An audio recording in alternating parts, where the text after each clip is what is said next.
C'est l'effet d'être dynamique à un choix qu'on a fait. C'est l'effet de rester constant dans ce qu'on fait. C'est ça en fait la persévérance. C'est le fait même, je dirais, d'endurer l'épreuve. C'est le fait de persister dans ce qu'on est en train de faire, dans une décision qu'on a prise. Et nous avons aussi dit que la persévérance, c'est une obligation pour les résultats. C'est une obligation. Parce que si quelqu'un ne persévère pas, il ne peut pas arriver jusqu'au bout de ce qu'il est en train de faire. Donc, il n'aura pas de résultats dans ce qu'il est en train de faire. Amen. Beaucoup de nous, à cause de cette manque de la persévérance, beaucoup ont abandonné avant l'heure. Beaucoup ont abandonné avant d'arriver au point de ce qui leur avait été promis.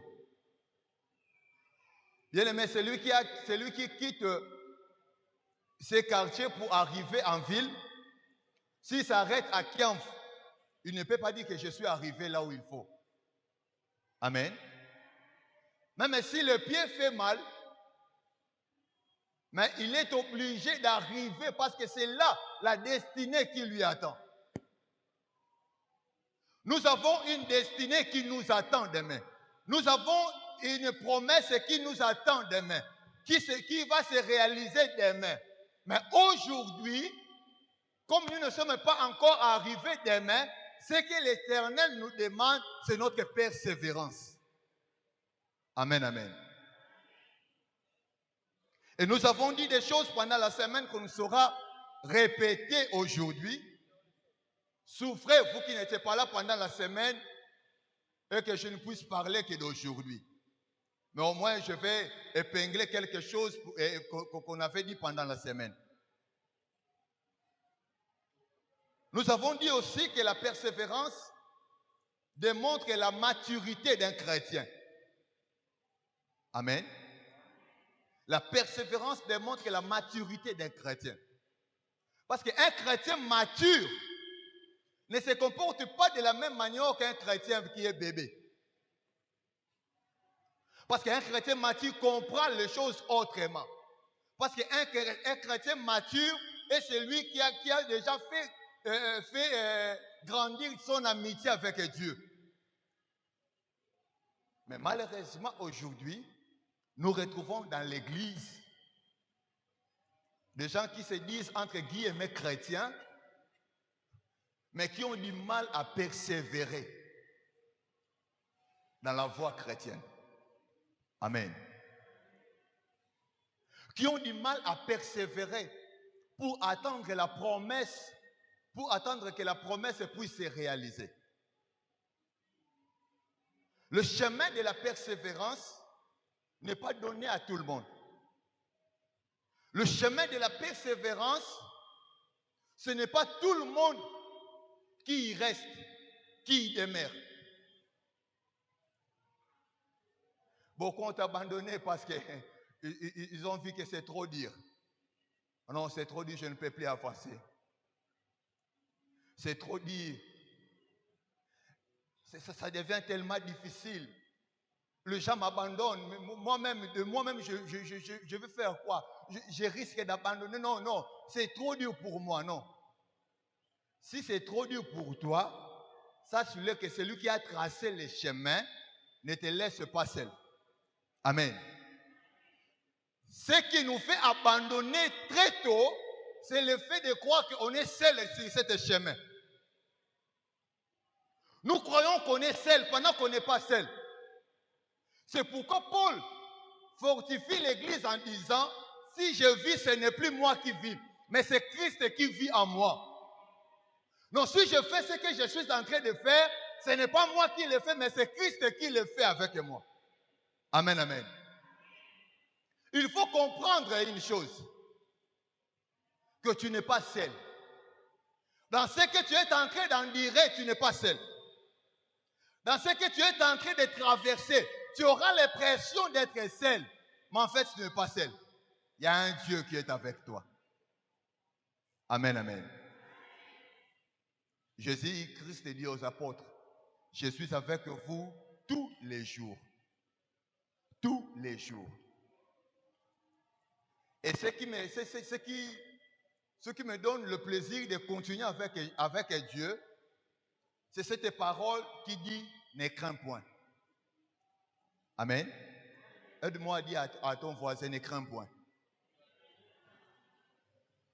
Et ce mot, si vous vérifiez, vous allez voir que c'est écrit plus de 300 fois dans la Bible. C'est presque le nombre de jours de l'année. 365 fois dans la Bible. Ne crains point. Donc quand lundi tu veux craindre, quand lundi il y a des choses qui te font peur, quand lundi il y a des choses qui te donnent l'impression d'abandonner, dis-toi, non, je ne crains rien, car Dieu est avec moi. Amen. Mais aujourd'hui, nous allons voir ce qui peut nous faire abandonner la persévérance. L'apôtre Paul dit, et que se pose la question pour dire, qui nous séparera de l'amour de Christ? Le thème de ce matin, c'est toujours la persévérance. Je suis toujours la persévérance. Mais l'apôtre Paul demande, qui nous séparera de l'amour de Christ? Parce que c'est lui qui persévère. J'avais dit qu'on ne persévère pas seulement de nous seuls, mais nous persévérons aussi par amour. Amen. Parce que nous comprenons l'amour de Jésus. Nous comprenons l'amour de Dieu. Voilà pourquoi on se dit, non, je n'abandonne pas ce chemin. Je continue sur ce chemin, sur cette percée.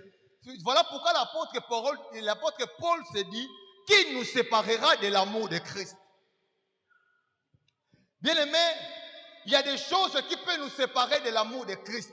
Il y a des choses qui peuvent nous pousser à abandonner notre foi. Il y a des choses, quand ça arrive, tu te dis, ah non, j'abandonne. Il commence à citer ce qui peut nous séparer de l'amour de Christ. Il dit, ce reste la tribulation. Bien-aimés, dans ce monde, nous avons des genres de personnes qui ne sont là que pour tenter notre foi chrétienne. Amen. Ils se disent parfois, est-ce que toi vraiment tu es chrétien? Ne t'inquiète pas. Tu n'es pas la première personne que cette question sera posée. Si tes anciens camarades peuvent te demander, est-ce que toi vraiment tu es devenu chrétien? Dis-toi que Christ aussi, on lui avait posé cette question. Un jour, le diable lui avait posé cette question pour lui. Es-tu vraiment enfant de Dieu? Amen, amen. Donc le monde va toujours nous chercher des choses qui vont faire comme si nous sommes en train de se justifier, de justifier notre foi. Des tribulations seront là. Mais s'il vous plaît, que cela ne pousse pas te faire perdre la foi ou ne pousse pas te pousser à abandonner le chemin du Christ. C'est dire oui. C'est difficile, oui. Mais ce n'est pas impossible.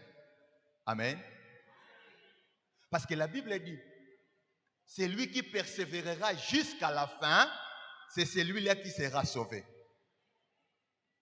Ce n'est pas celui qui va abandonner à cause des tribulations, mais c'est lui qui va persévérer jusqu'à la fin. C'est celui-là qui sera sauvé. Il continue en disant, la tribulation ou l'angoisse ou la persécution. En fait, le chemin de la persévérance est rempli des épreuves. Amen. Le chemin de la persévérance est rempli des épreuves. Des fois, tu vas voir comme si... non, c'est c'est trop grand pour moi. Mais laisse-moi te dire, David avait la promesse d'être roi d'Israël. Il avait l'onction sur lui d'être roi d'Israël. Mais entre le temps où il avait été oint et le temps où il est devenu réellement roi, il s'est passé des choses dans sa vie. Amen, amen. Un jour, l'Éternel lui a permis d'être dans la maison de Saoul afin d'apprendre comment ça se passe dans la royauté. Bien-aimé, ce que tu es en train de traverser, il faut te dire que l'Éternel est en train de me préparer pour des choses à venir. Amen, amen. Ce qui se passe dans ta vie, c'est le chemin par lequel le Seigneur te prépare pour des choses à venir. Si tu n'es pas fidèle dans ce que tu fais, tu n'auras jamais l'occasion qu'on puisse te confier de grandes choses dans ta vie. C'est ce que la Bible dit. Et que celui qui est fidèle dans de petites choses, on lui confiera des grandes choses. Et si tu abandonnes dans de petites choses, crois-tu que tu seras victorieux ou victorieuse demain? Crois-tu que ta vie sera le témoignage que les autres voudront écouter? Si tu abandonnes aujourd'hui, si tu abandonnes à cause de la tribulation, et David un jour se retrouve devant Goliath. Bien-aimé, il y a des choses qui vont apparaître comme si c'est grand, c'est impossible. Dis-toi que c'est impossible pour les autres, mais c'est possible pour toi, parce que Dieu va confirmer à travers toi qu'il est avec toi. Amen. En fait, les épreuves nous aident juste à confirmer que nous ne sommes pas seuls. Mais Dieu est avec nous. C'est ce chemin de la persévérance. Amen, amen. Bien-aimé,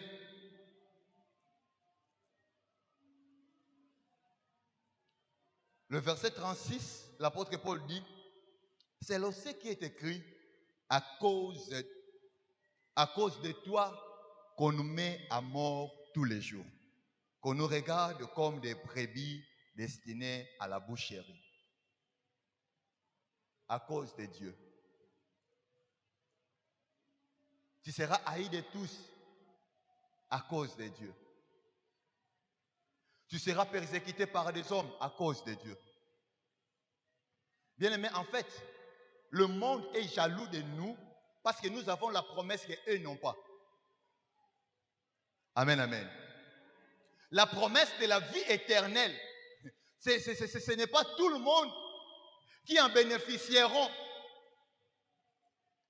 Mais c'est seulement ceux qui croient en Jésus comme Seigneur et Sauveur. Et depuis le jour où tu as cru en Jésus comme Seigneur et Sauveur, le monde est devenu jaloux de toi. Parce que toi, tu auras la vie et eux n'auront pas la vie. Amen, amen. Parce que la joie qui t'est réservée est trop grande et la souffrance qui leur est réservée est encore plus, je dirais encore plus grande que notre joie. Mais alors, dis-toi, demande-toi, est-ce qu'il faut que tu abandonnes aujourd'hui, aussi longtemps que tu n'as pas encore vu les promesses de Dieu se réaliser dans ta vie? Est-ce qu'il faut que tu abandonnes? Est-ce qu'il faut que tu abandonnes ou tu puisses continuer? Bien-aimé, le vendredi, nous avons dit et que attention à l'impatience. Parce que c'est ce chemin de la persévérance, notre ennemi de tous les jours s'appelle l'impatience. En fait, l'impatience nous aide, je vais dire ça comme ça, nous aide à voir qu'on est en retard par rapport aux autres. Nous aide à croire qu'on est en retard par rapport aux autres. Quand tu regardes des amis se marier, tu te dis, ah, moi je suis en retard. Mais il y a tout le temps en Haïti.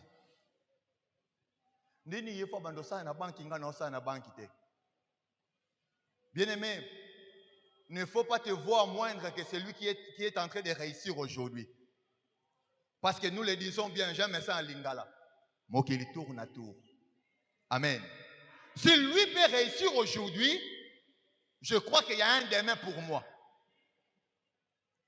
Si lui peut travailler aujourd'hui, même si nous avons terminé la même année, mais si lui peut travailler aujourd'hui, je crois qu'il y a un poste réservé pour moi demain. Amen, amen. Maman, ne sois pas pressée.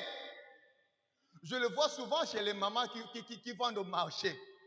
Parce qu'il voit que lui et ses marchandises sont en train encore de traîner. Elle décide d'abaisser les prix juste pour contrecarrer le voisin qui est à côté de lui. Et il va se retrouver à la fin de la journée, il a fait de pertes. Il a perdu même le fond de la commerce. Kokita pris pour ôter kanoki. Non. Aujourd'hui, l'impatience a fait que beaucoup de jeunes puissent embrasser le monde occulte. Pourquoi? Parce qu'ils sont pressés.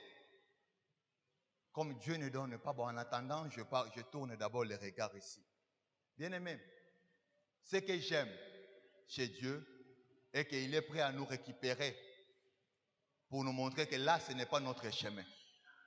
Il faut prendre cette prédication comme une interpellation. Pour toi qui as déjà perdu de l'espoir, pour toi qui te dit déjà que c'est trop tard. Moi, on ne me voit pas sur le chemin. Moi, les gens ne me regardent pas. Moi, on ne me veut pas pour le mariage parce que j'ai déjà des enfants, j'ai déjà 3 enfants. Non. Ce n'est pas parce que tu as des enfants que tu vas te dire c'est déjà trop tard pour toi. Et que tu as eu des enfants avant le mariage. Non, ce n'est pas encore trop tard. Il y a encore de l'espoir pour tous ceux qui vivent. Amen. Non, je viens t'encourager pour te dire n'abandonne pas. Aie foi en Dieu. Aie foi en Dieu. L'impatience,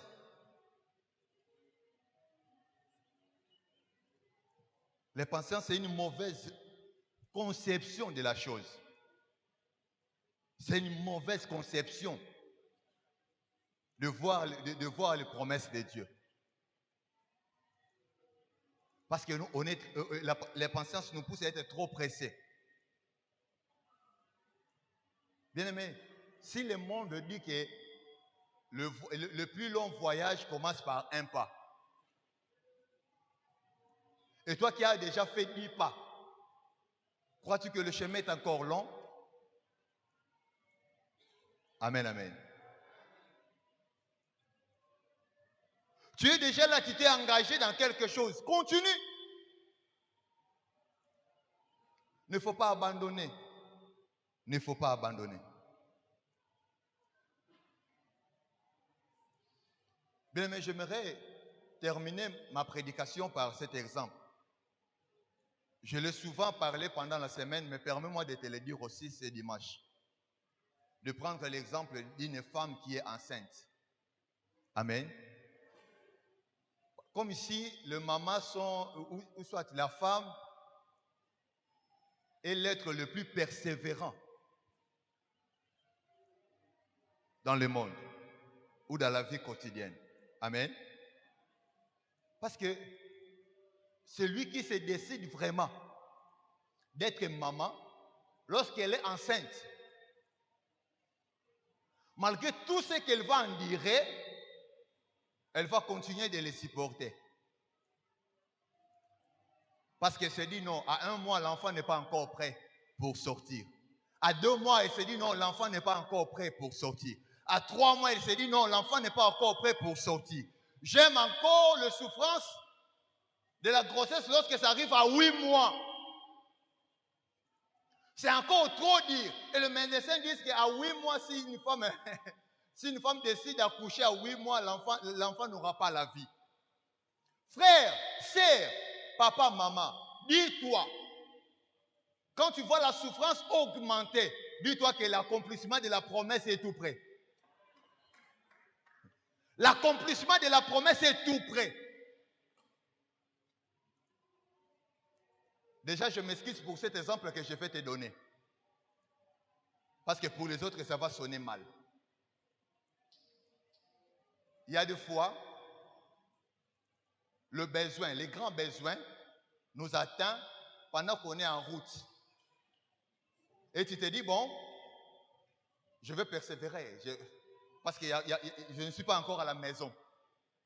Juste le temps que j'arrive à la maison. Tu vois, quand tu vois la toilette devant toi, le besoin devient encore... Ça chauffe encore en toi. Dis-toi que c'est parce que je vis ça. Mais les autres, juste à la porte, ils se disent, hey. Amen, amen. Non, ne regrette pas le chemin que tu as déjà fait avec Christ parce que tu as abandonné. Beaucoup ont regretté le chemin qu'ils ont déjà fait. Ils se disent, hey.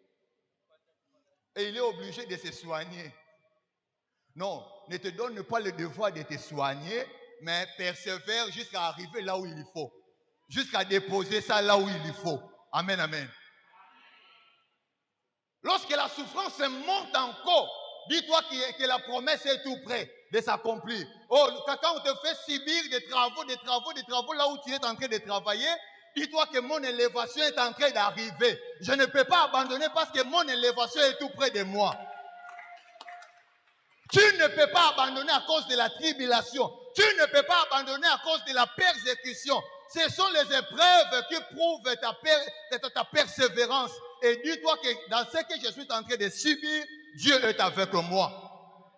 Je n'abandonne pas parce que Dieu est avec moi. Je n'abandonne pas parce que Dieu m'appelle pour de grandes choses. Ce sont des persévérants qui se sont retrouvés victorieux. Ce sont des persévérants qui se sont retrouvés avec des témoignages forts pour édifier des autres. Regarde-toi et demande-toi, est-ce que je suis persévérant? Je ne parle pas de la fausse persévérance où on vient à l'église, mais lorsqu'il y a un problème, nous allons ailleurs pour chercher des solutions. Mais je parle de la vraie persévérance où on ne compte que sur Dieu. On ne regarde que Dieu. On ne voit que ses promesses. On ne voit que sa parole. N'abandonne pas. Parce que l'enfant que tu es en train de porter, c'est la promesse de Dieu. C'est lui qui a donné la sémence.